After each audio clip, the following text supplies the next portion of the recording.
임금이나 노비나 애동하다. 살벌한 카리스마를 보이는 차승원, 아니 선조. 등장하자마자 신분의 질서가 분명하다는 걸 못 박는 조선의 국왕. 현대의 암군으로 평가받는 선조를 이 영화가 어떻게 해석했고 차승원 배우가 어떻게 연기할지가 기대됩니다. 계단처럼 말에 오르기 전에 천민의 등을 밟고 말에 오르는 붉은 도포자락의 양반. 예고편에선 박정민이 등장한 후에 바로 이 장면이 이어진 탓에 붉은 도포자락의 주인공이 박정민처럼 보이기는 하지만 얼굴이 직접 등장한 것은 아니므로 박정민이라고 단언할 순 없는 상황. 그러나 당시 조선시대의 분명한 계급 차이를 보여주는 것은 명백하고, 또한 박정민이 결국 이 붉은 도포자락의 주인이 맞다면 박정민이 출세길에 오르면서 어떻게 캐릭터가 변하는지 보여주는 흐름이 됩니다. 박정민은 어릴 적 노비와 친구가 될 정도로 당시 조선인 치고는 굉장한 오픈마인드였거든요. 결국 터져버린 전쟁, 압도적인 병력으로 상륙을 시도하는 일본군. 왕이 도성을 버렸다는 소식. 그러나 이는 팩트였습니다. 당시 선조는 한성을 떠나 개성, 평양, 영변, 의주까지 2달에 걸쳐 피난길에 오릅니다. 때문에 백성들은 큰 충격과 분노에 빠집니다.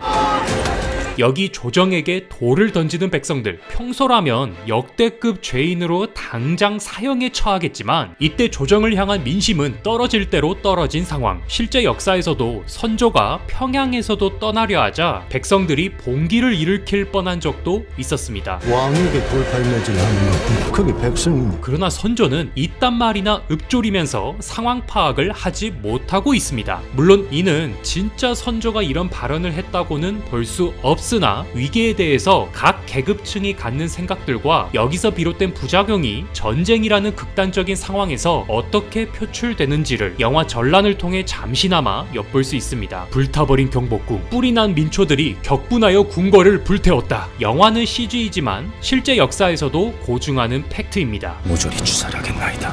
주살, 죄를 물어 처형한다는 무시무시한 개념. 박정민은 임금을 호위하는 최고의 무인이기 때문에 저 말이 임금에게 올리는 보고라면 절대 가볍게 내뱉은 말은 아닐 것입니다. 과거 노비와 벗까지 삼았던 자가 저렇게까지 캐릭터가 변했다면 나름 입체적인 인물로도 볼 수 있죠. 공만 세우면 면천을 해준다고 아니었어? 공을 세우면 면천을 해준다? 사실 조선에서 면천이란 정말 깨기 어려운 퀘스트입니다. 아예 케이스가 없는 것은 아니지만 달랑 공 몇 개 세운다고 조정이 냉큼 면천을 시켜주진 않았습니다. 그래서 이 멘트를 통해 백성들이 열심히 의병 활동을 통해 왜군과 싸우지만 정작 조정에선 원하는 상을 내리지 않아 또다시 갈등이 벌어질 것을 암시합니다.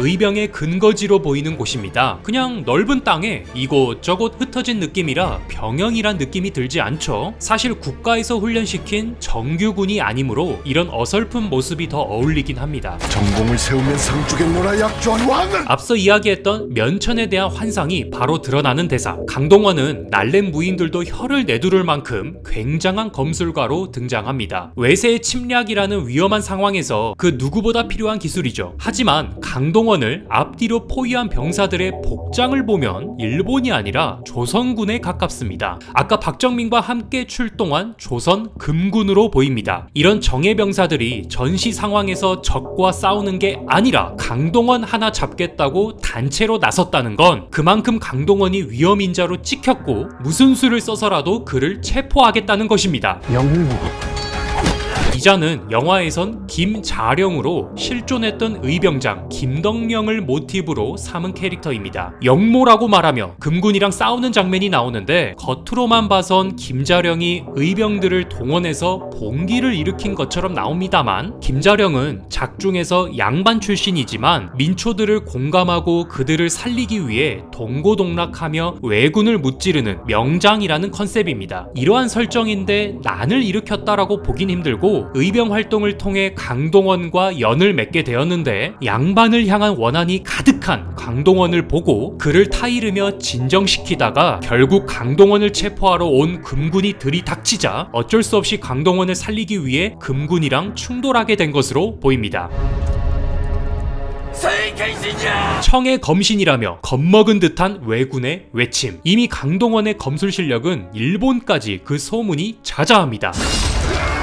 심지어 이 장면을 보면 단신으로 일본군 기지에서 싸우는 모습인데요. 갑옷을 입었음에도 단 일격에 병사 2명이 나가 떨어집니다. 영화 전란에서 강동원의 검술 액션에 부단히 투자했음을 나타냅니다.